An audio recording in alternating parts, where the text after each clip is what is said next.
kanoe o us. Hao mai ka ua kili hune o ka nahele. Pui a me ke ala o ka maile o pana e wae. Kuno mai nā vai mo o ai luku. He lua luku e nā kānaka. I kai pala aua e wana i haili ka reo muki ki o nā manu. Holo noa e wai o lama me ka wailapo. I ho kai me wailo. Pa i ke kula o hanakahi. A kai kamana o a ke aloha i noho aloha i moku ola. I ola e nā kini e. I ola e nā kini e.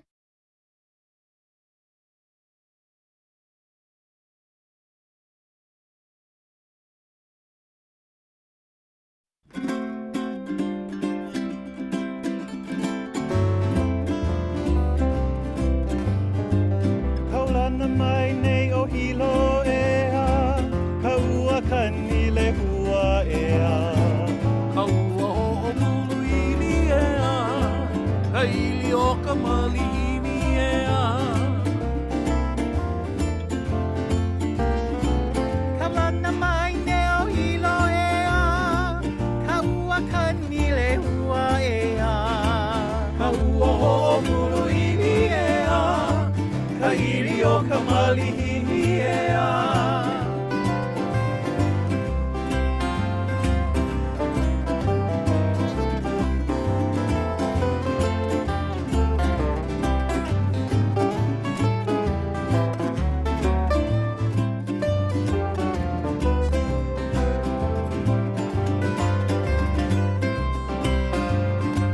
Nani male ho i ka ikena e a, ka nani o wai a ke a e a.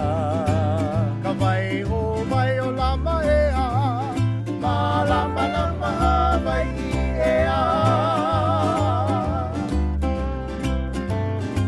Nani wale o i ka ikena e a. Ka nani o wai a ke a e a. Ka vai o wai o lama e a. Ma lama lama Vai i e a. ai ai i o na.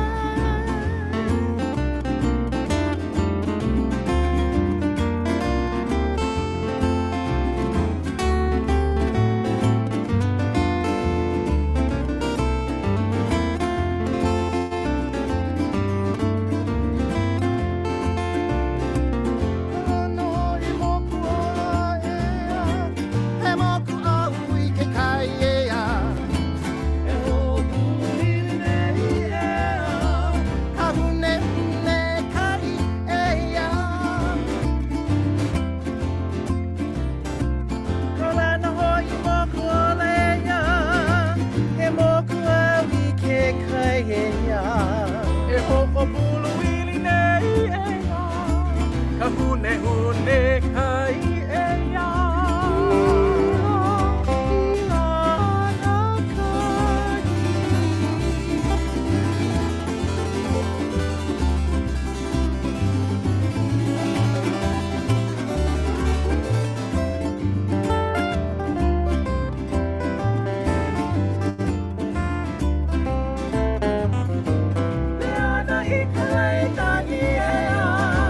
Ka kua o ka lehua e a. Aina mai ka puana e a, No ka ua kani lehua e a. Leana i ka leilani e a. Ka pua o ka lehua e a. aina mai ka puana e a, no ka ua tangi le hua e a. No ka ua kangi le hua e a. No ka ua kangi le hua e a.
kuga haula ka vekio ka mauna he mauna ki e ihilani he makana o ka lani poha I he aloha aloha ho I he akua he I mana e ulua I ka pono e ho I ka malia o kulani Ano ai me ke aloha kako. Aloha everyone. How are we doing today? I can see everybody's in the chat. We have, let's see. Ellen, her favorite place in Hilo is Hiloane Bayfront. We also have Lokoaka in Keaukaha, which is my Wahi Aloha, my favorite place. We have Elise. Aloha Elise. I see that you haven't been to Hilo or Hawaii yet. But I love that you use this greeting, ano ai me ke aloha kako, which is probably in our follow-up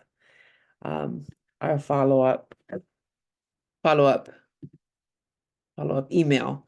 So awesome. Love to see that you folks are reading through that. It's important for us as part of the opening protocol to be very open to sharing. And so I wanted to just share that that video that we watched just now and also last time is a deeply resonant and important part of a project called Project Kuleana. And Project Kuleana, they are kind of like they're part of a production company or like a production team that does well to honor musicians who are cultural practitioners of Hawaii, but musicians and families and indigenous people of Hawaii or this here Hawaii, and also the places that they come from. So in that video, we saw really awesome places that will all be engaged ideally in the reusable foodware system. And I had an opportunity to actually talk with Uncle Kihei yesterday. So he blessed me with the permission to continue to use this video throughout our series with the invitation for everybody to try to find something special. Notice something that you didn't notice the last time in the same video. For me, something I noticed was so at Kaipalawa, Wailuku River, if you're looking at Hilo, Wailuku River, which kind of comes down from Mauna Kea all the way through downtown Hilo, it ends at Kaipalawa. So Kaipalawa is the name of that ocean spot where it's like an estuary where the ocean meets the river. And that spot was a traditional surf spot. So if you look at the video and if you watch the video again, you can see one surfer in the video, which gives me a little bit chicken skin because that one surfer, especially if that one surfer is Hawaiian, is part of a long history of surf in that area. So just really awesome things. Hannah, mahalo for having your camera on. Would you care to share your favorite part of the Project Kuleana video that we just saw to open the space? Aloha kakayaka kako. I think so last time I didn't really get a chance to watch it, and this time I did, and so it was my first time absorbing it, and I think I was just really in awe with the voices and how beautiful it was sounding, and that's really what I was focusing on. So next time I'll be looking at more details. Yeah, totally. Mahalo for joining us today for your second meeting with us. I didn't realize, so my dad's cousins, so I sing, and the way I know music is through my dad and his ohana. But I saw that his cousins are one of those bands. So those are my uncles that taught me how to play ukulele and taught me how to sing, and they're in that video. And so yeah. Oh, Yeah. So last week, that was my takeaway from the video. I was like, oh my gosh, And I also I remember the day they filmed it. They told me they filmed it, and I was just not paying attention. But awesome.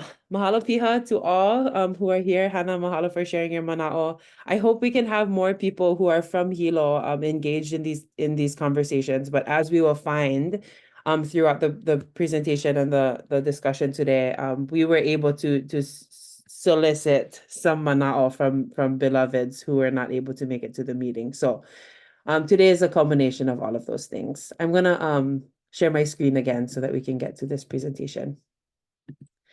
So on today's agenda, do you folks see the agenda screen? I think Can When see. I Yes. Okay, awesome. When I do that, before I could see you guys, but now you all disappear when I share the screen here. That's okay.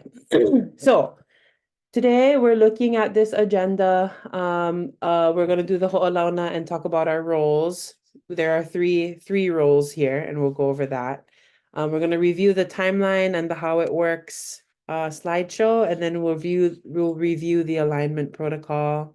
We'll review the revenue models that were part of the pre-reading assignment. We'll share our progress at Mana'o from the week, and then we'll come to a decision about revenue models that we'll implement in the system design plan. So that's the agenda for today. And as far as the timeline goes, we're here in the second week of the system design timeline, where we will look at revenue models and preview the incentives piece, which we'll talk about next week, along with the technology of the checkouts. So just as a review, is anyone here that wasn't here the last time? I wasn't, but I watched the recording. Oh, awesome. What who are you? I'm from Delterra. I'm based in Brazil. Oh, beautiful. Thank you for joining us. Mahalo piha for being here. Nice to meet you. Awesome. Anyone else here that wasn't here last week? Me, Who are you? Troy K. Olanui, OK Farms. Oh, Uncle Troy, aloha nui. I'm Kule, and I've heard so many things about you. I don't know if we got a chance to meet. Do I look familiar to you? You do. Okay. Maybe I played at one of your Mo'opuna's parties, I think, one year. Was the cute baby girl, so cute. I don't know her name. Probably. I forget. But anyway, awesome. Super beautiful. Mahalo for being here. Do you come from OK Farms? Yes. Oh, awesome. Okay. On Saturday, we was juicing like 600 pounds of OK oranges. So I heard. mahalo for all of your contributions to our wonderful community and our work. Mahalo Yahweh. Mahalo. So for Uncle Troy and for those of us who are new to this space, we'll go over this how it works. This how it works. What if I do like this and then share this? Hello? Yes, but that's okay. We'll go over it afterwards, if that's okay. Yeah, no need. Love you. Thank you. Okay, bye. Okay, that was another person that was looking at coming and joining us today. But I told her no need, and we can review it together separately. We have a new team member. But anyway, it's funny because I said, anyone here today that was not here last week? And she called, and she's one of them.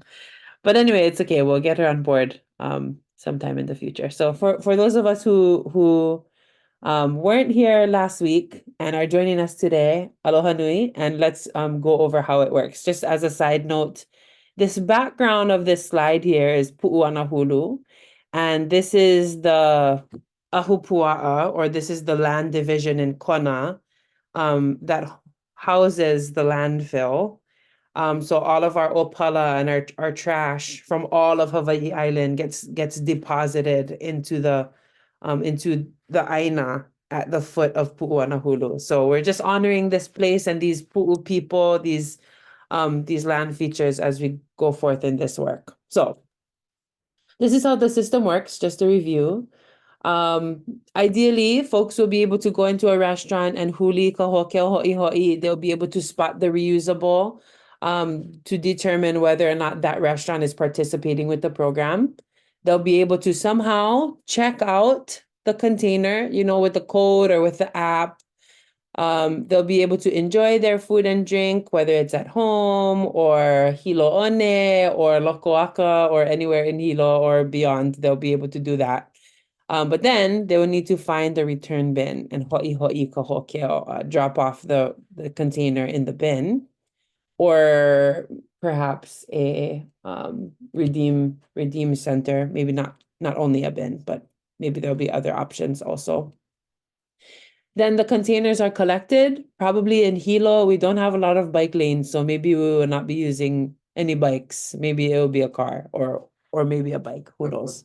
But anyway, the containers are collected from the bins and they're taken to this Vahiholoi, this house of washing and drying where the containers will be washed and sanitized in a commercial health department approved facility. And then they're redistributed to the haleaina or the restaurants that they came from. So that's the general system. And in this system, which doesn't exist in Hawaii just yet, in this system, there are a lot of things to consider as we design it. So when we're looking at the general system, this week, we're working on determining how revenue is generated through the system. So today we're meant to kuka to discuss if there are any paramount and principled objections to going ahead with the business paper reuse revenue model, which was addressed in the pre-reading materials, but we'll go over some of the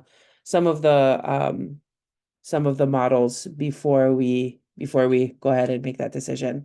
But I'm gonna hand it over to Ellie, who I hope will help us to learn more about the alignment model.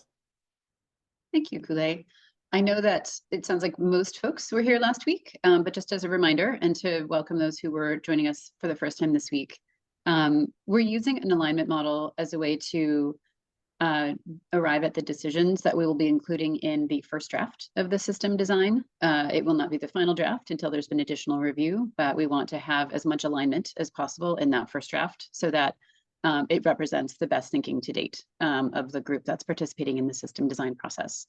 And what alignment means, it means that you are willing to support the decision, even if it wasn't your first choice, and you're willing to support it as though it had been your first choice. So you don't kind of hold on to, oh, I wish it was this, or I wish it was that, but you fully support and get behind the decision of the alignment. What we're always testing for and looking for alignment is if there are any paramount or principled objections. And those arise out of a sense of a sort of a sincerely felt concern that a proposed decision may cause harm. So we're always asking ourselves, is this safe to try to make sure that we're not going down a path that could cause harm to anyone or any other entity that could experience harm. So Kule, if you want to skip to the next slide, what that means in very practical terms is that as we go through the process today, we will be sharing the proposal, we'll be hearing reactions, we will iterate the proposal to make sure that it incorporates the feedback that we're hearing. We will surface objections, so we'll have an opportunity for people to share any objections that they might have. Again, we'll restate the proposal to get as close as possible to something that everyone will align with, and then we will test for alignment as a way of concluding the process. Our goal is to have full alignment with this group on the call as a way to move forward. If we can't get there today, then we will note that in the system design, and we'll note the different objections that were raised and other considerations going forward. So I think that is probably enough for now. The next page just provides a reminder of some of the ground rules of the process. So Kule, when you have a moment to flip to the next page, this is really the short version of this is be your best self. Thank you for being here and taking time to participate in this. Bring your best sort of community member hat and be a good listener and speak up so that we can hear your perspectives and listen to others' perspectives. So that's the short version. Back to you, Kule. Awesome, mahalo. I think it's really helpful to consider Hawaii experiences of this alignment model. I think of Konane, which is like Hawaiian checkers. It's comparable to Hawaiian checkers. There's skill involved, and there's skill and communication. And at the end, one person actually definitively loses. So there's that understanding that sometimes that's where we're at. But the whole purpose is that we're engaging in intentional thought processes to challenge the work. So where some people might feel, oh, I don't want to say, I don't want, this is their project. I don't want to, ask or say anything that would make any kind. That's not, the idea is that this is our process. So we have to come together to make sure that this is going to work for us. And in the context of Konanage, just a reminder that Hawaii people, some people generally think that Hawaiian people come from warrior, soldier, killing type, like The Rock and all the videos that he's in, like those kind culture, we come from that. But that's the last thing that we do. That's when we cannot come to a conclusion and we cannot work together and we cannot skillfully engage. So ideally, we'll be able to do that through this alignment model and through this process. So just mahalo, everybody. This is regular for Hilo and Hawaii type people. This is regular. Just be pono, and as we go through, we'll work through it. So yeah, meka ino, mahalo. Okay, so we're doing this thing called a Jamboard, and I'm really excited to share this because it's like something that's not only PowerPoint. Okay, so just so that we can be clear, there are some kulana. Can everybody unmute yourself and say kulana? Kulana. Kulana. Oh yeah. Kulana is not the same as kuleana.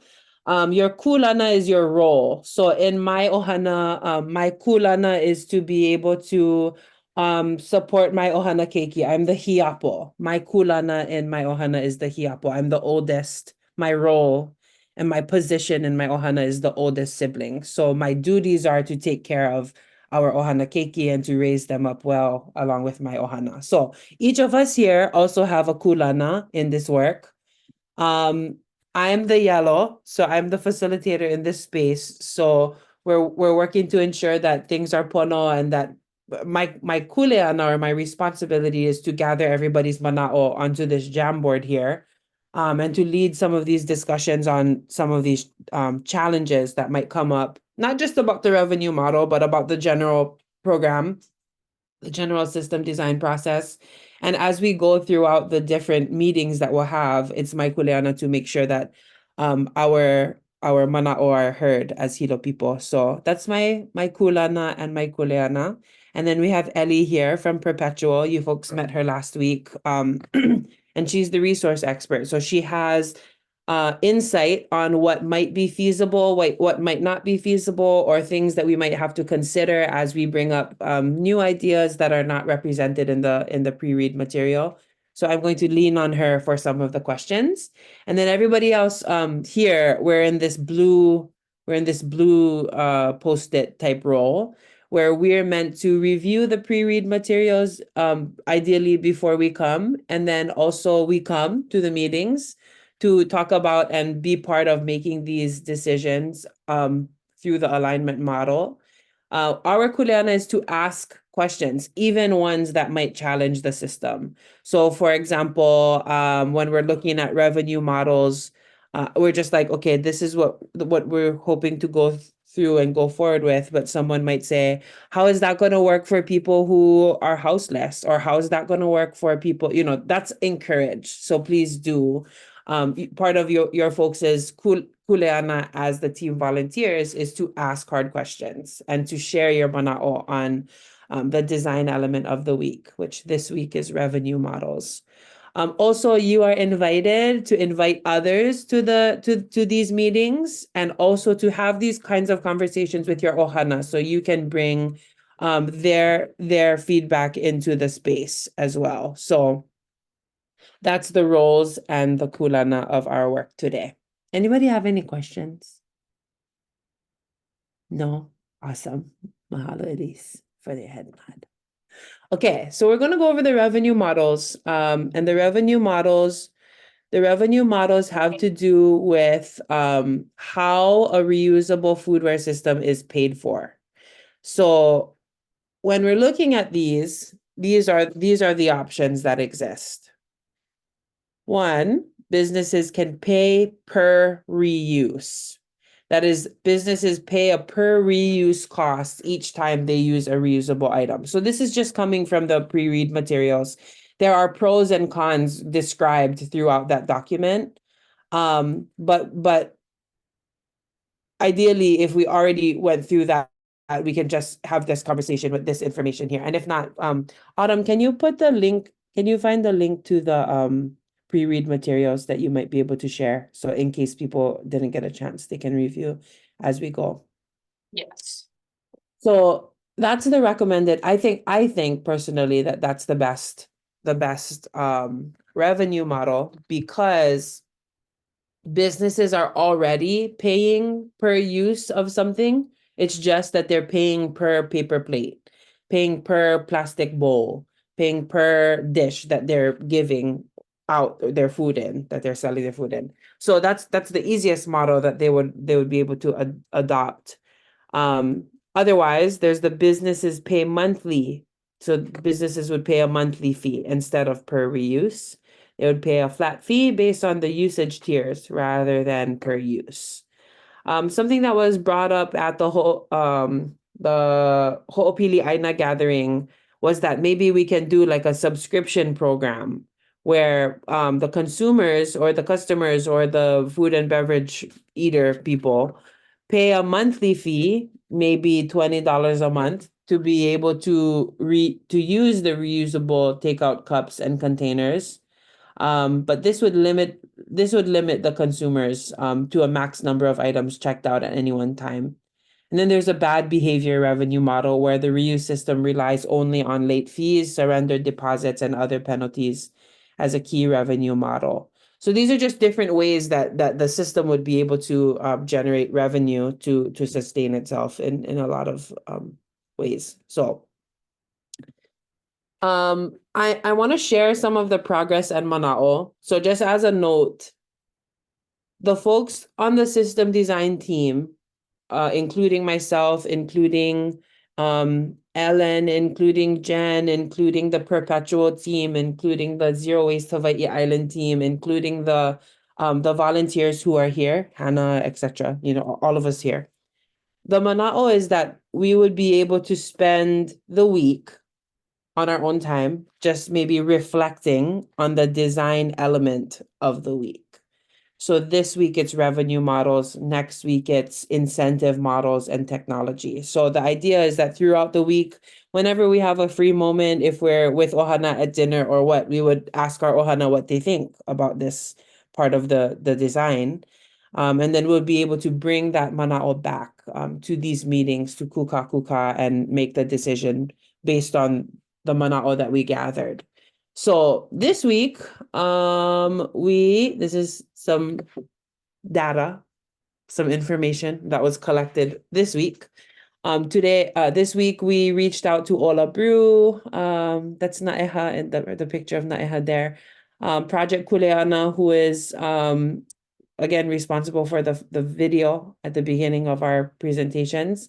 We also reached out to Island Naturals. I think Auntie Marcia reached out to Starbucks. I reached out to Briani at KGS and SCP Hotel. I think we reached out to Abundant Life, also OK Farms. Mahalo, Uncle Troy, for coming. Also, we did an event with the Waiakea High School Key Club and Hanai Kaiaulu. So you can see in this picture, Brother Charles of Hanai Kaiaulu is in Kumujo's classroom juicing OK Farms oranges that were left over from one of our events that we were part of. So you can see the community perspective there. That was also in the pre-reading materials, but just to share, Ola Brew or Naeha and I, when we were talking, she said that the system would need to be easily adoptable or similar enough to the process of purchasing disposables that it's easy. Like it needs to be easily substituted. It has to make sense in that way. She also recommended that businesses be incentivized to use more reusables. So maybe the cost is lower if they use more. If they are able to get folks to use more of the reusables, they would be able to pay a lower cost. Anakala Kihei's Mana'o was just, he was very supportive of the work of re-indigenizing zero waste culture and strengthening our relationship to our habits and the way that that affects our aina and our love of our aina. So that's some of the manao. Essentially, folks have been supportive generally of the program, but also of the business's paper reuse model. Auntie Marsha wasn't able to make it here. She's part of the system design team.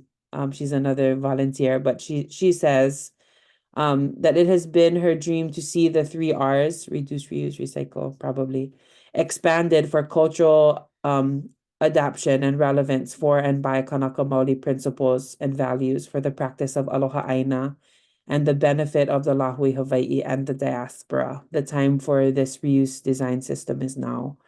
So I'm just very thankful for that manao that was led to our work. And now is the time that we're collecting manao from each of you. So I will add post-its here. Again, we're looking at the reuse models. So does anybody have any manao about these models, and if either of these models are better than the paper reuse model?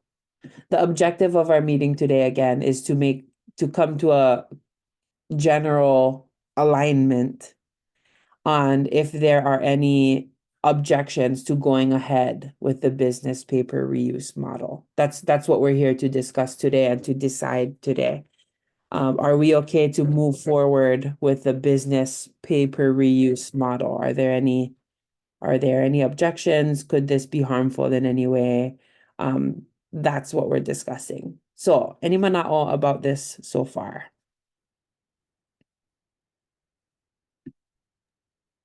Yeah, I really like this model, and I was wondering, so businesses already pay a per reuse fee, and I'm assuming that is probably going to be smaller than what they would pay for a reusable item, and so I think that's what Olabru was getting at.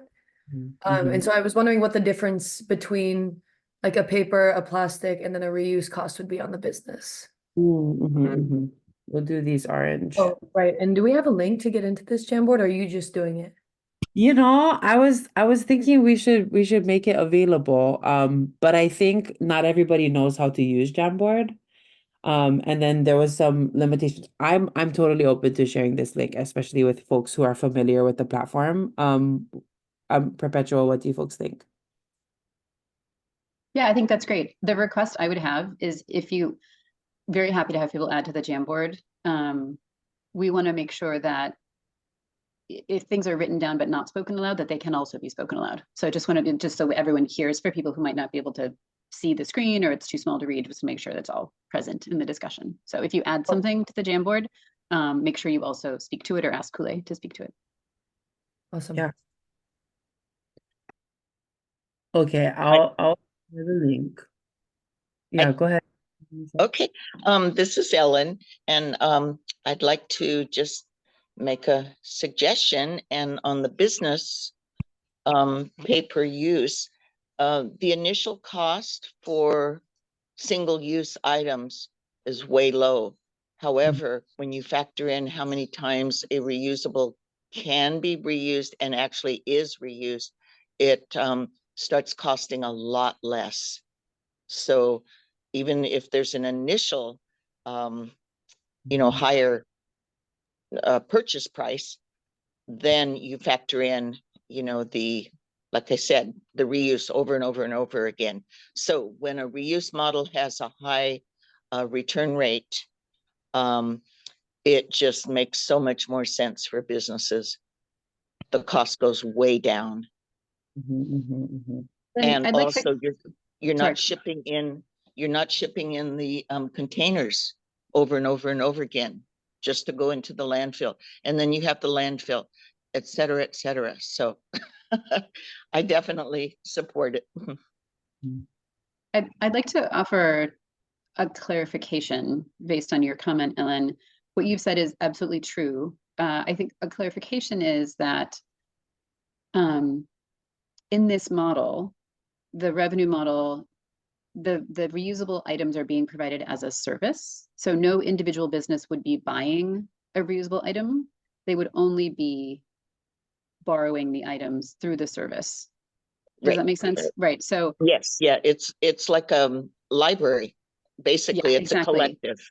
Yeah. So I just Yeah, want to make thank sure you. people don't think that the restaurants or others who want to use the system would have to purchase items as part of participation. The reason we like this per use model is that it keeps it affordable and it doesn't require businesses to spend money upfront to participate. All they have to do is sign up to pay that per use fee, and then they're able to use the items. So what you've said about how the cost goes down over time, that's true, but that benefits, in this case, the service provider, because they're the ones who will have spent the upfront money and then who will be receiving the revenue. Individual businesses will pay the same amount each time they borrow an item to reuse it. Thank you for clarifying, Ellie. Thanks, Ellen. I know that that's what you were thinking about, but I just wanted to make sure it was really clear. Did you say that the cost of the reuse, or like the reuse fee, would stay the same essentially? The goal would be that, yeah, the cost to a restaurant of borrowing a reusable item would stay the same each time they borrowed or reused it. I think one thing we could consider, which was suggested by Ola Brew, is that there are volume discounts. So if you use a lot of them, then your per use fee is lower. And I think that's really interesting to propose. I like the incentive that creates to, use more reusables. But I think the question you're asking is, would that price that restaurants pay over time change? And I think the goal would be to set it such that it was a sustainable price that could stay the same over time and would not need to change unless dramatic things happened in the world. But that's the Essentially, intention. Starting price would be the sustained price of the reuse fee? Yes, though, unless there was a volume discount. I guess I just want to make sure we're keeping those separate. Yeah. Okay, cool. That's really helpful. Do you, as a kind of the reuse expert, do you have a general idea of what the reuse fee is in other places? Yes. It ranges right now, I think, is the general answer. I think we've seen everything from 25 cents per reuse to over $1 per reuse, depending on the context. Okay. And one of our design principles in this process is to keep reuse affordable, and to make sure that it's really accessible to everyone. So what we think about in this context is that we want the price to reflect the per use cost of operating the reuse system at a certain level of scale. And that per use price goes down the more items go through the system.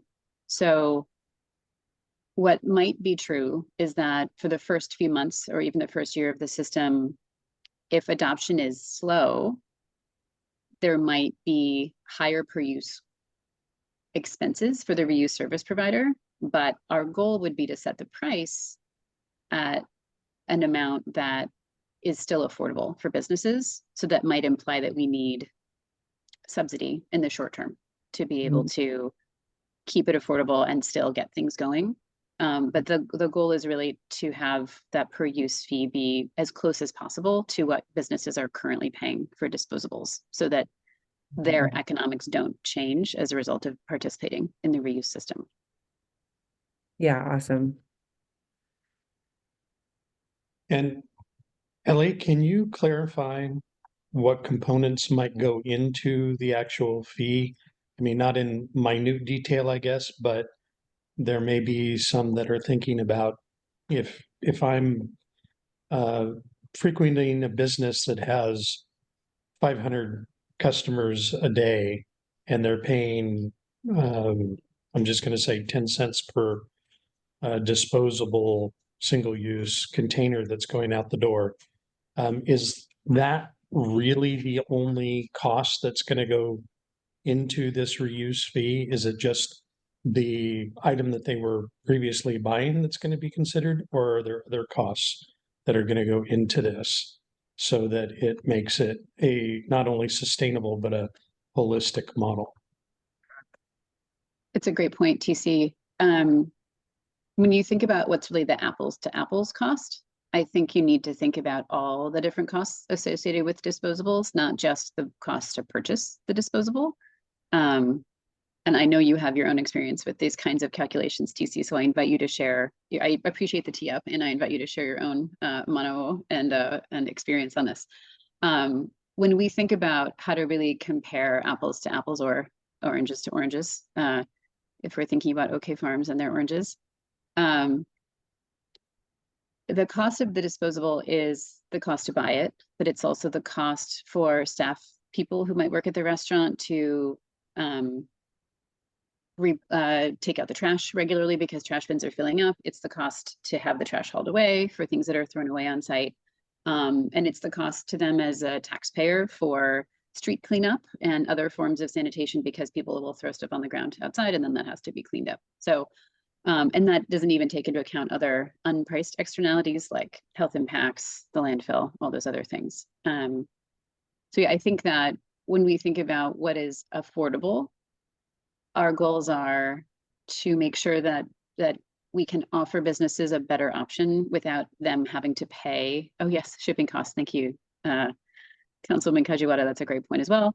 The cost of shipping is absolutely part of how to think about that, and that's more significant perhaps in Hilo than it is in some of the other places where reuse is being considered as well.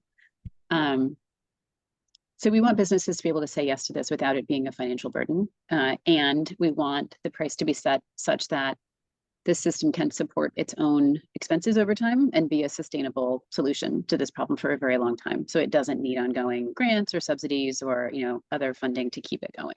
So that's sort of the balance that we're looking for, is enough money to keep it going, but not so much that it makes it hard for people to participate. TC, did you want to add anything to that? Did I get it where you were trying to get? Yeah, most of the things that you mentioned are exactly in there. The big one that a lot of times people don't consider is there's an external cost of the disposal of those single reuse items that maybe isn't borne directly by the business, because especially if it's a takeout item, it's going away from them. So they may not be actually paying for, a 3-yard dumpster pickup for the collection of all those throwaway items, but somebody is. And whether it's individual consumers or whether it's the county parks, collection of their trash at all of their park locations where people are going and having picnics or taking their takeout and disposing of these things, there's going to be a cost to that. And so if someone's just thinking about, well, if I'm only spending 2 cents per disposable plate in volume to purchase this, but this reuse system is going to charge me 25 cents per reusable item, that seems like a big cost jump, but there's costs that are factored into it that aren't necessarily just a single point of location costs that we're trying to make sure everyone is aware of, and using it to illuminate what the cost of these items are in totality.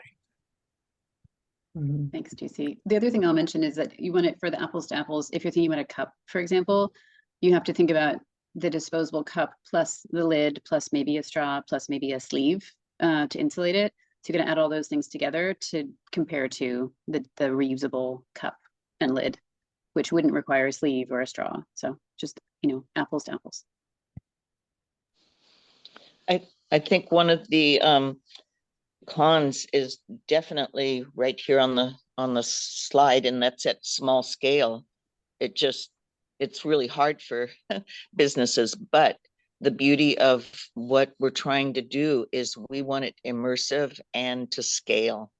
So it starts bringing the cost down for all the businesses that are participating. And the other thing I was going to say too is the storage too, because the service provider hub model would be storing these materials. So a little place like, as Councilwoman Jen said, Paul's place, a really tiny little place, he wouldn't have to store, stacks of reusables.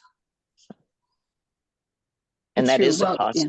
too. Well, reusables are not as space efficient typically as disposables. You don't need a month's worth at a time. You know, you need a week's worth maybe. So it tends to balance out where you may even need less storage space, or certainly not more in most cases. Do you think in the models that exist in the world, are do the reusables are delivered, right, to the business? Yes. Not necessarily always the business goes to pick it up. No, usually they're delivered to the businesses when the businesses request them, and they can request whatever amount they need. Do you know of any like time ahead that they need to?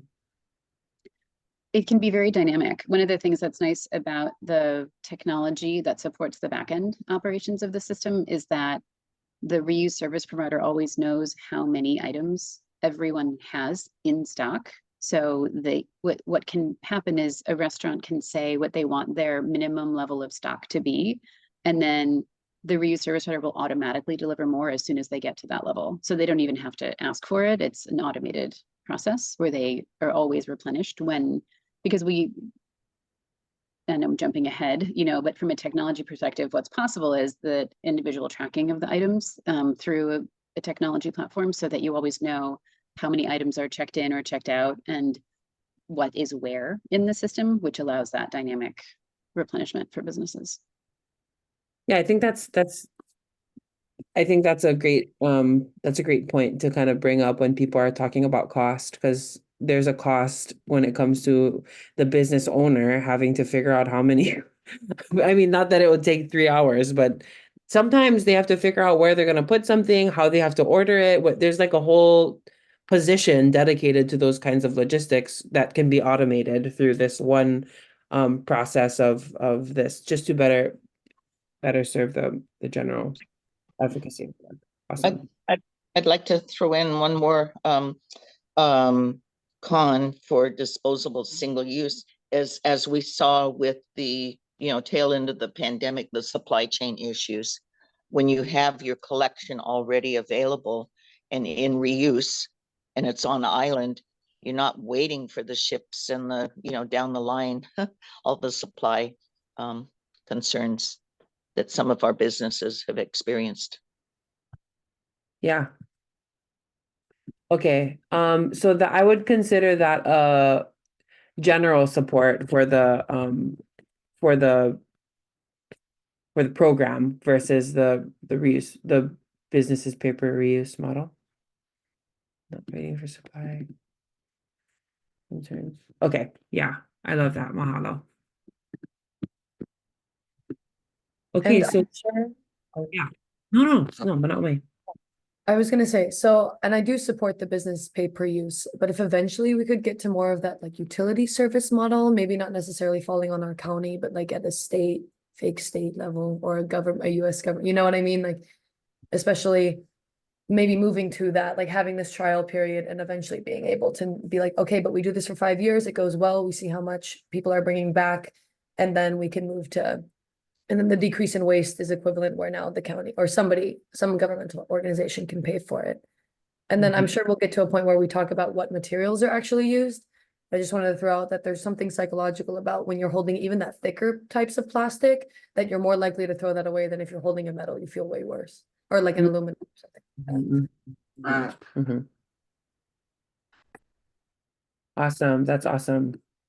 I love that. I think sometimes people are like, the utility support, the utility service model is the best thing, so we shouldn't do anything until we can get to there. So I like your manao about like, no, like we should definitely do something for now with that, and then work toward I mahalo that. Yeah, and I think when you approach businesses, right, and you're like, this is our timeline, this is the goal, like these are our visions with clear infographics, then a lot more people will be on board. Awesome. Cool. And then I mahalo your manao about there is totally a scope of reusables meeting dedicated there only to the materials. So we'll do Any other manao?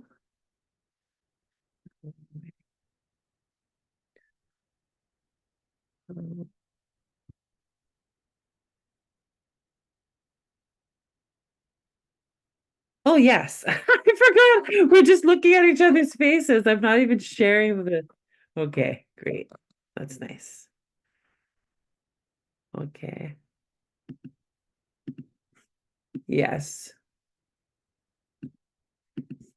This would kind of go here. So this is where we're at so far. Oh, there's a question here. What scale is required, and is Hilo logistically able to operate at that scale? So that's one question that was raised in some of the outreach that I did this week. Do you folks have any thoughts about that? I guess that would be for Ellie. Yes. The short answer is, based on the analysis that we've done so far in Hilo, that Hilo is big enough. You know, if you had a reasonable level of adoption, that it would be enough scale to support the system and the economics that are the sustainable level of economics for the system. So that's the short answer. I Do you don't know if think people want numbers. Yeah, go ahead. Geographically, because I think if we're looking at the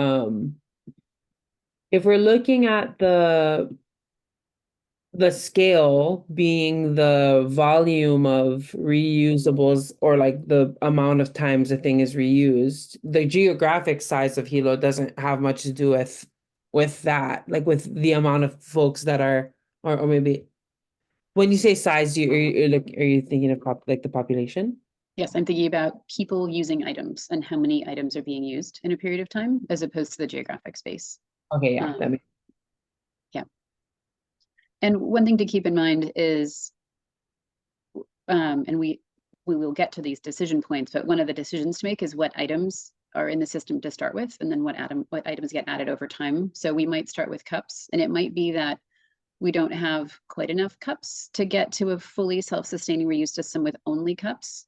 But once we add in containers, or we add in milk jugs, or we add in juice bottles, then you have enough volume. So how many people choose to use the system is a really important success factor. And how many types of items move through the system can also add to the amount of volume that supports the economics of the system. Yeah, that makes sense. I think a really important element to keep in mind is it's not just the population of Hilo per se, but it's also the number of visitors that come to the location. And so it's kind of one of those shadow things of, when we first look at these kinds of scale things, we think, oh, well, it's a city of approximately 20,000 people. What's the scale that we would need to have these things reused if there's X number of restaurants, and each member of the population goes there once a week or some such thing? It's actually how many visitors come to that area. And the Big Island, for those that are familiar with it, there is a disparity of how many visitors we may have from off island for the dry side versus the wet side. There is a little bit more visitation on the dry side, but there's still a significant number of people that don't live here that come to the Hilo side that would be using this system as well. So keeping that in mind with the scale of the use is also really important. Yeah. Yeah. I think one concern was about like how much of all the population, and of all, even the visitors, and all of the consumers who shop at all, do Hilo business establishments even collectively sell that many drinks or sell that many plates, let alone will be able to convert those to reusable reuse system users. So I think it's important for us to gather some data around like how many how many types of things, but how many units are actually being sold by Hilo businesses? Because if that number is at or below the amount, if say it's 5,000, say this will be a successful system of 5,000 5,000 per month. I think that's a comparable amount. 5,000 cups per month, or 5,000 units per month, or reuses per month, or I mean, I don't have the vocabulary, but like the thing, the plate, the cup, the thing, 5,000 units. Do we even sell 5,000 things, in Hilo? So, and if we're not even selling enough in general, then I think we need to have, deepen in that area. So I would like to put this kahea forward. I think this is already something that the Perpetual team is working on. Perpetual and the admin, us folks at Zero Waste Hawaii Island and Perpetual. We're hoping to gather some data, like to see how many plates and cups and things are actually being sold in the area, so that we can make sure that we're being realistic about the scale and what's possible here. So just wanted to put that out there from some of the conversations I had this week. And one more mana'o about data, because it's important, right? I would hate for us to start this in Hilo, and then the amount of not only tourists, but just like people that travel back and forth between Kona and Hilo side, but especially those tourists that are staying on Kona side, come to Hilo for the day and then go back. I would really want us to have bins set up Kona side so that they can be brought back to Hilo in that included in the pilot model. Yeah. Because I have a feeling they get taken over there and then might not make it back. Yeah, that's a great idea. Councilwoman Jen has a chat question. Okay, let's see. Oh, fix that. That's not supposed to say heal. Okay, are we putting the juice bottle reuse on hold for now, even the jar-shaped ones? That's a good question for Ellie. The question is, are we putting the juice bottle reuse on hold for now, even the jar-shaped ones? We are researching if a washing machine could accommodate the jar-shaped bottles, and if federal health code would allow the use of reusable jar-shaped bottles in the system. There's clear demand for it, and so being able to accommodate that sooner rather than later would be ideal. And I'm personally super excited about the possibility of those jars in the system. What we're doing right now is there's additional research and data being collected so that when we get to the scope conversation, which is one of the future design conversations, we'll have the data and the sort of considerations around making that decision so that can be discussed.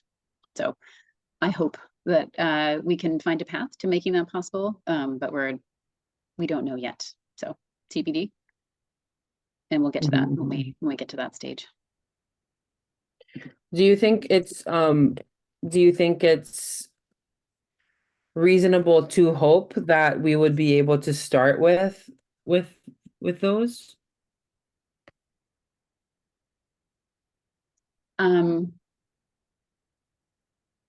It's something we're looking at very seriously. I don't know how to, yes, I think the reason I hesitate to just say 100% yes is if we want to use glass bottles, it has an impact on not only the washing, but also collection. How do you safely collect bottles so they don't get broken in the process? So it has impacts at every step of the process. I am optimistic that there's going to be a way to do that. And I don't want to get ahead of ourselves in this process and start making promises that we don't know that we can make. So yeah. Awesome, mahalo. How about, I know we're coming up on we have about maybe 15 more minutes, 13 more minutes together. When we're looking at this collective decision of are there any paramount and principled objections to going ahead with the business paper reuse revenue model, I think we have a lot of general mana'o on the system, and I really mahalo these, and we'll be able to implement these mana'o throughout the system design in the other meetings. We're going to add these mana'o to those so that we can flesh it out in better detail. And then I think when it comes to the collective decision, is anyone against this? I think for the most part, we've been talking about considerations, but I mean, with all these considerations on the table, is there a way that we can agree to move forward with the business paper reuse model? And then also, like Hannah was saying, also to consider in the future, being able to hold government accountable for some of this cost. I do have somewhat of a clarification question, I guess, regarding the business paper reuse. It almost seems like it would be 100% dependent on businesses to adopt this model and then have us move forward that way. When thinking about things like this, I have to be very visual with it. And I think of what Locavore is doing.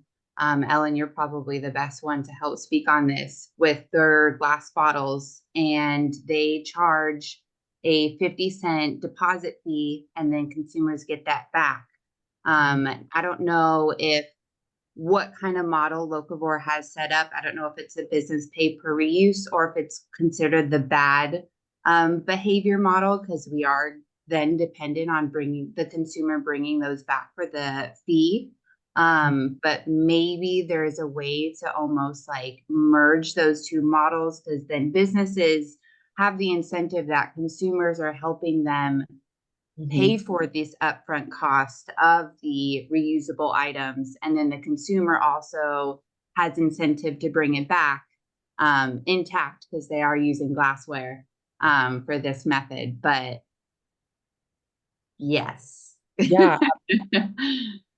Thank you for that. That's so awesome. That actually kind of like helps us to get onto this next part of the presentation, which was kind of previewing next week.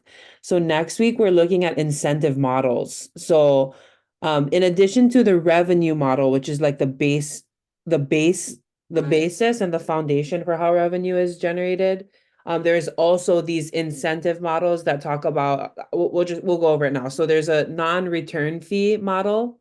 There's an asterisk at the end of that because some people confuse non-return fee for like, there is no fee for not returning it. So there's some language adjustments we're working on making. But the non-return fee model only is that consumers would pay nothing at the checkout, but they are charged the fee if the reusable is not returned. So that involves some conversation around technology, like how we're going to do that. Like, is there going to be a QR code, or is it going to be attached to my debit card, or like how is this going to work? I know for a fact that my family may not be able to pay $2 extra per plate that we buy at an establishment, but I can guarantee that I can return it. And I understand that if I don't return it within a week, I will be charged $14 for my 7 plates or whatever the cost is, you know? So that model is that I would pay nothing at the checkout, but be charged a fee if I don't return it. Like, I will have to eat the consequences of the dollars if I don't return it on time. You know, that's the model. The deposit model only is what you're talking about with the Locavore store, where consumers would pay a deposit at the checkout and then it's reimbursed when the reusable is returned. And then both systems together is that my family could do the non-return fee model and your family could do the deposit model. You know, that's like what both at the same time might look like, if I'm understanding that correctly. Ellie. Could I jump in for 1 second? So there's a difference between what the Locavore store does and what I would consider a true deposit model. The way the Locavore store does this, and Ellen, you're welcome to correct me if I'm misunderstanding this, but right now the Locavore store, to buy the glass bottle to put their coconut water in, they have to pay something like $1.25 per glass bottle. So they're paying a large amount of money to purchase the packaging that they need to use to sell their product to their customers. So when they sell that coconut water for $5 or $6, whatever it is, the cost of the packaging is just part of the cost of the product, because, you know, that's how that works. when people return it, if you bring a bottle back and get 50 cents, what that effectively is Locavore buying the package back for 50 cents, which makes economic sense to them because it's a lot cheaper to buy something for 50 cents than it is to buy it for $1.25. So it's actually more of a packaging repurchase program than an actual deposit and refund model. So I think it's an important distinction because it isn't really, it's quite a different approach than what we're talking about in the foodware space. Yeah, so hopefully that made sense. Ellen, was that right? That's right. Yeah. Arthur actually said it's not a deposit. They're not, they didn't tack on the 50 cents to the cost of the coconut water. It's more like a reward system Okay. when the Okay. bottle comes back. Yeah. Okay. Yeah. So it's not like it's not like a high five program. Yeah. Okay. Yeah, Kalamai, I better understand the system now. Thanks for helping me to understand. But essentially those are the models that we're working with, that we can next. So this is the conversation we're going to dive into next week. So the idea is that we'll be able to review the materials, the pre-read materials, which kind of like flesh out these details a bit more. And then when we do that, we'll be able to come next week with a clear, some clear talking points that we've gathered. So we're going to look at these. We're also looking at, so this is the incentive models that are kind of decided related to the checkout process, but there's also these incentives that are related to the return. So we're looking at the return time frame, like the amount of time consumers are allowed to keep the reusable item before returning it. We're looking at late fees, where consumers are charged a fee for returning the reusable after the allotted time. Redemption values, where anyone returning an item to a redemption center is paid about 15 cents, which is, I think, the typical amount. And then non-financial rewards and incentives. Hawaiian Miles, like you participate with the program and then you get miles and then you can use those miles for other things. That's one example of a reward, an incentive. Gamification, like creating like a game, I think type situation, but also where the rewards are not actually physical. I think maybe filters, like Instagram filters or some kind of electronic reward. I also had this idea of like creating a mini cultural curriculum that if you get into enough reuses, you have access to this one lesson on how to introduce yourself in Hawaiian, or like some kind of like incentive type thing. So those are like non-financial rewards and incentives. Star rewards, Domino's has like piece of the pie, Starbucks has like, I don't know, whatever they have.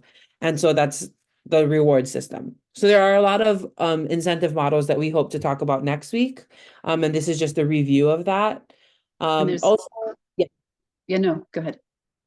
So we're also looking at the technology that it lives at the checkout process. Sign up to reuse or tap to reuse, where folks are going through or we're choosing from different processes that would be best for our consumers to use in the checkout process. And then there's some homework, but Ellie, were you gonna say something? I was noting Councilwoman Kajiwada's comment in the chat around looking for more feedback from businesses before we test for alignment. And I thought it could be interesting to hold the alignment test till next week, which would give more time to solicit additional feedback from others before we go to alignment. So I was just going to offer that as a possible solution.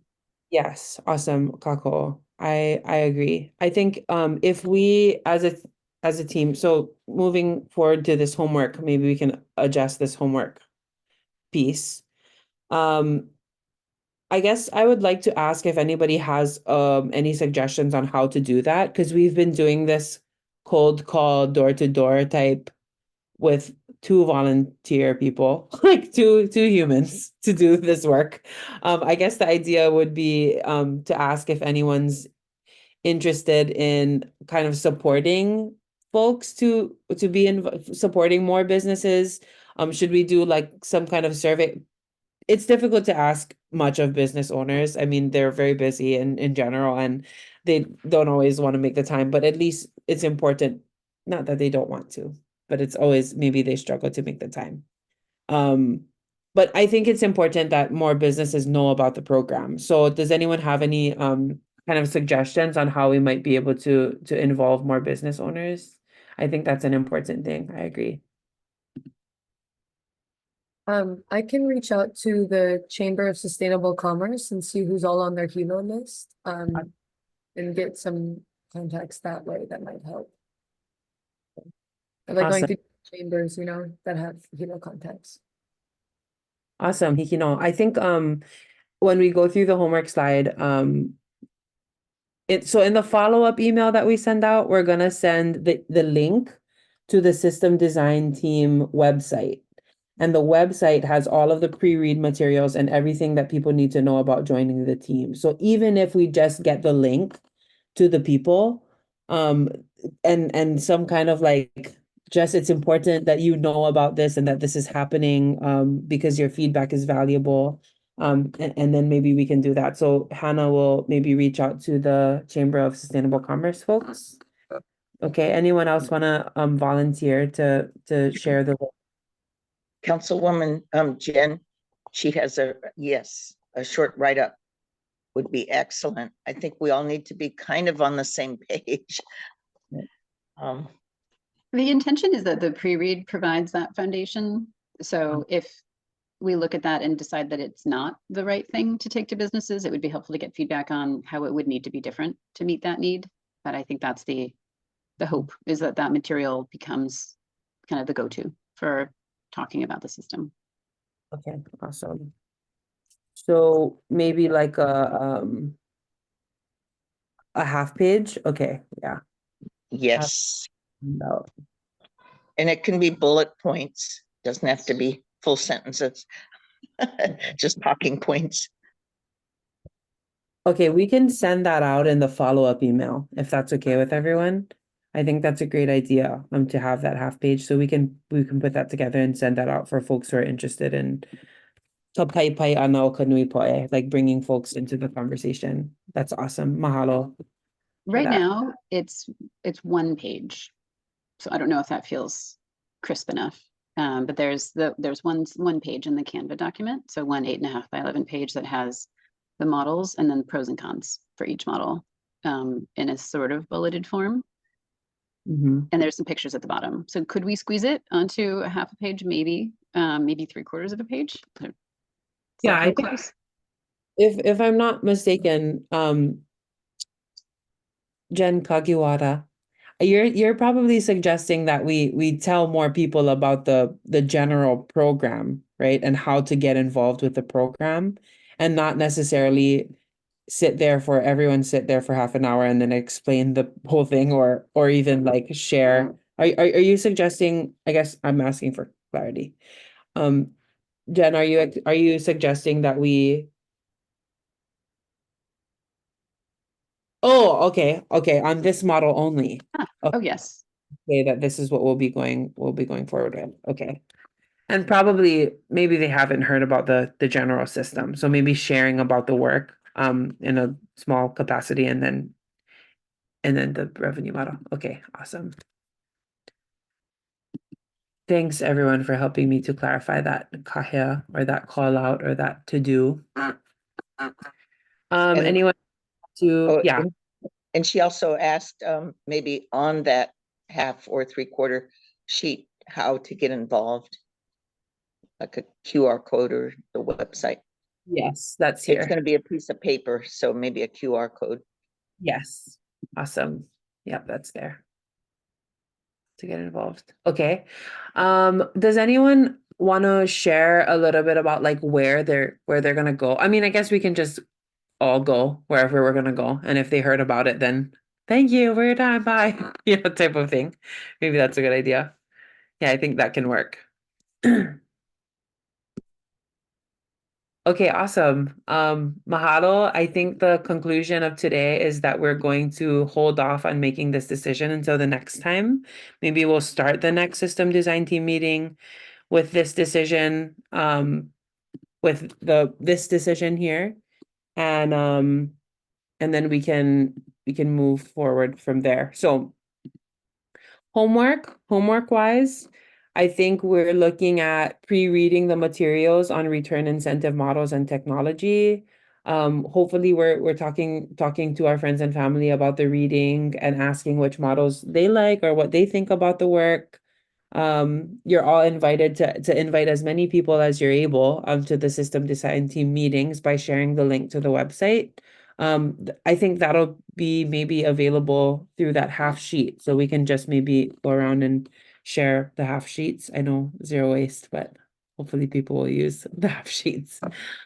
There's also a reuse survey that we've been using from the beginning of our work that asks general information about people and their preferences of all types of the different parts of the system. So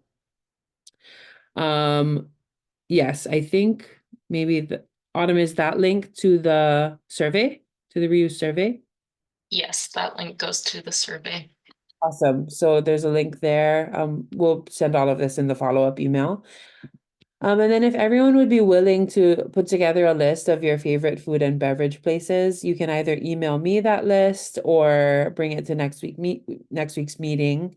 That way we're able to get a little bit of clarity on what businesses some of us already talked to, and just kind of like where we're at with your folks' favorite F&B organizations or businesses. So yes, next week we're meeting on February 1st, 8 a.m. I think that's February 1st. Maybe somebody can confirm for me that that's February 1st.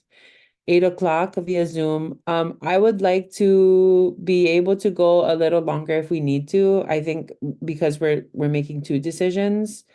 I want to say that I will be available for longer than 9:15 next week in case we need the extra time.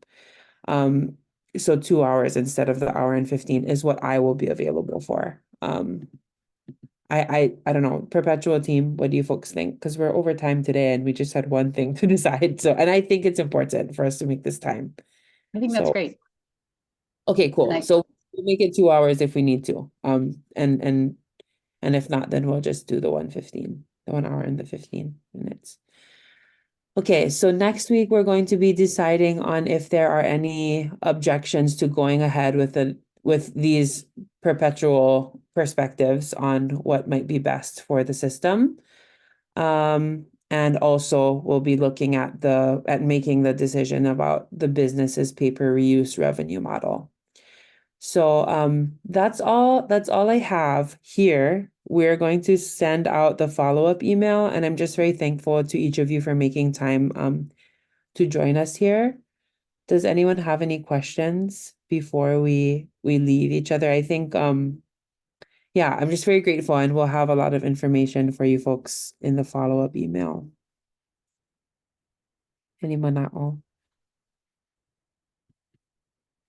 Mahalo nui for all of your volunteer efforts, Kako. Grassroots is not easy, but it is so needed. Eo, Kako Opiha. Yeah, mahalo to each of you. Uncle Troy from OK Farms, mahalo piha for joining us today. I'm so thankful. My ohana, we have pigs and 2 ulu trees on our Aina Aloha. So we're working on expanding our farm. But do you have any manao about the general system or anything like that you'd want to share with us?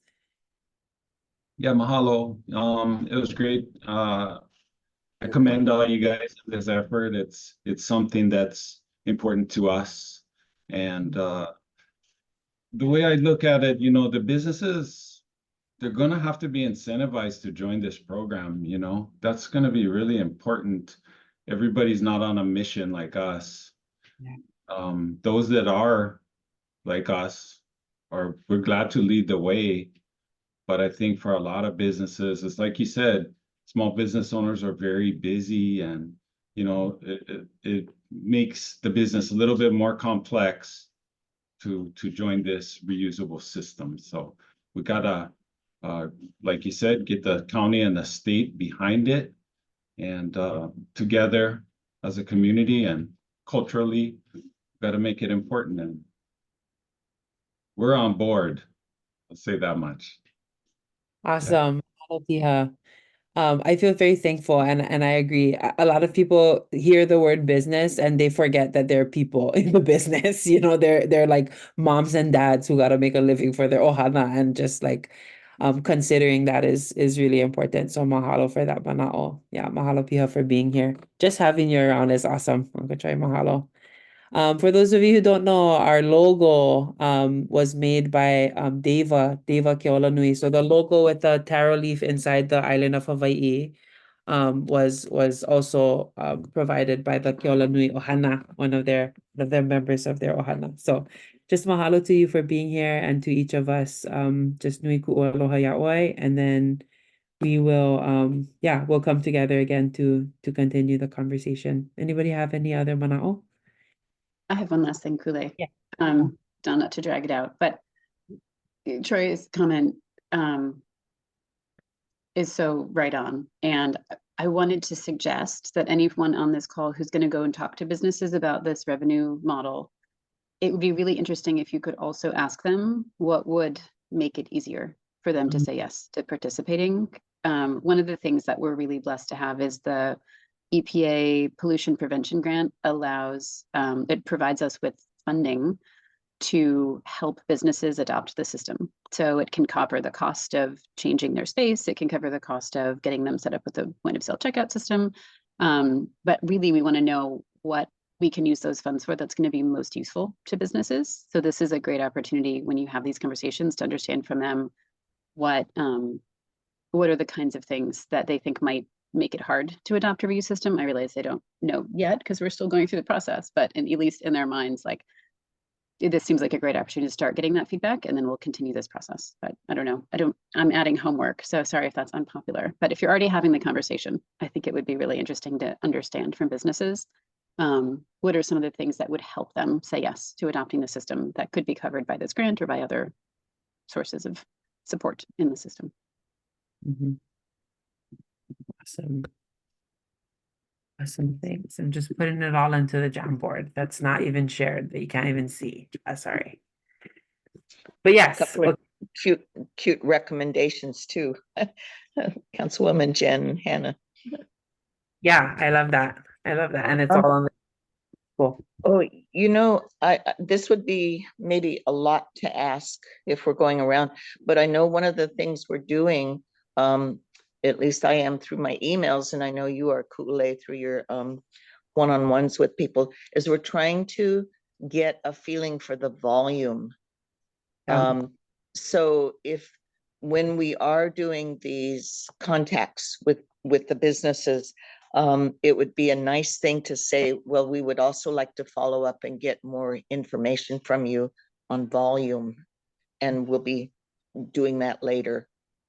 You know, it's a little bit more work, but the team is trying to do that. Yeah.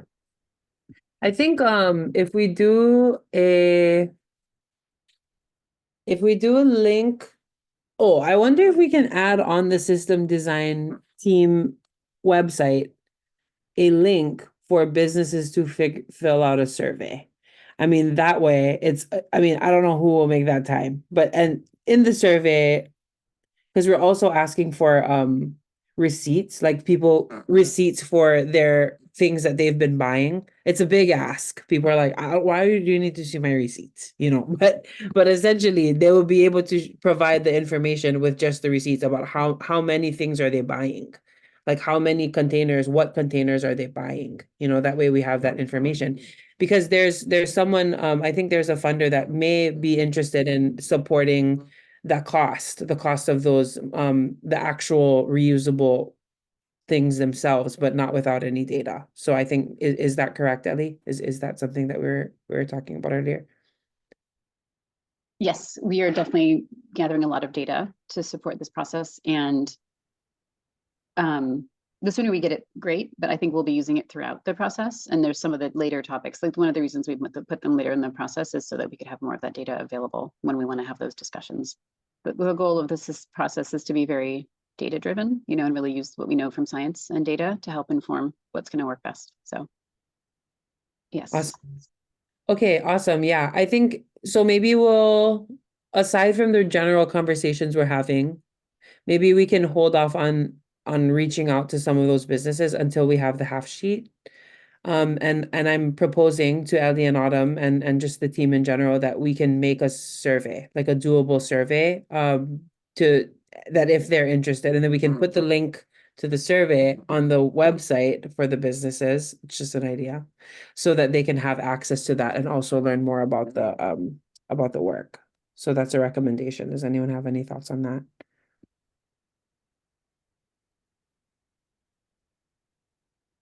Autumn or Ellie?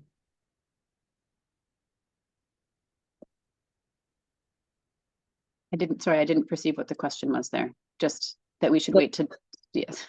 You just confirming that we'll send the half sheet?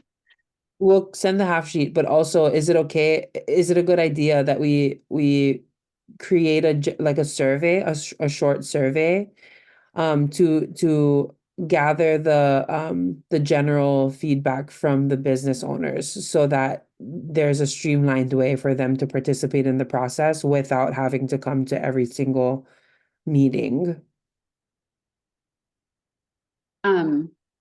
My general feeling about surveys is that nobody ever does them. So I think that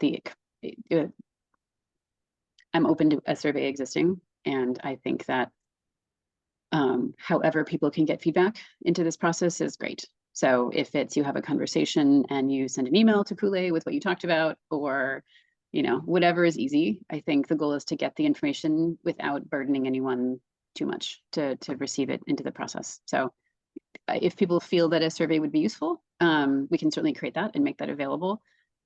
In my experience, surveys tend to intimidate people because they feel hard and long and time consuming. I might be projecting my own experience there as well. Yeah, I think the general idea is that at least they have an option, like at least they have an option to learn more and participate. At least there's a way, they have a way that we offered. And then as we go down the business list, if we can check off, okay, we definitely told these businesses, so that at the end of the day, they're like, we didn't know. We're like, you see this half sheet, I did tell you, so I know it's hard, but we got to make it, find a way to work together. So at least we have an accountability on our end that we were able to at least get that out and provide that opportunity, even if no. Hannah had a suggestion. Oh yeah, I was just saying I can kopua by putting up the half sheets on some of the bulletin boards around Hilo, if that's helpful. So that is super cool. Can you not I'm sorry. I'm just like not I'm just a little hesitant though about a half sheet that's geared to a business going out in a public bulletin board. Yeah, it could be a different one too, but yeah. No, let's work closely together. If you're down to kind of like volunteer sometime, let's work closely together on some of the things coming up. So if you can email me or text me, my Noah Ko'uhelukele, my phone number is Noah. It's like not private, 940-699. So this is my phone number. If anyone wants to be heftily involved, like please text me, because I'm heftily involved throughout the week. So I'm doing things and doing all kind whatever. So yeah, there's lots of work happening on this design element of the week, aside from the meetings. So Hannah, if you can text me, we can get together on maybe the best ways to work together on this. Totally. Even, however. But okay, awesome. Kalamai to take 15 minutes extra of your time. I think it's healthy to say that if we need the 2 hour, originally it was supposed to be 2 hours, but we're like, that's not fair. That's a lot of time we're asking of people. But I think we can say that if we need the 2 hours and if the topic at hand is deserving of that time, which it often is, then we can lead into that. And if anyone needs to go at 1 hour and 15, that's okay too. So maybe we'll consider that model moving forward. But yeah, awesome. And mahalo for everyone, for all of your time that you took away from your work and your ohana aina and your functions, your kulana as other folks, just mahalo. Otherwise, if no one has any other mana'o, thank you, Elise. I think that's how you say that, Elise. Thank you for your mana'o, and we'll totally keep in touch. Beautiful. Okay, if nobody has anything else, mahalo for all your time, and I will see you folks next week. Keep an eye out for the follow-up email, and we'll go from there, everybody. Are we good? May kai? Yeah. Mahalo. Mahalo piha, ahui ho kako. Mahalo Mahalo. piha. Aloha.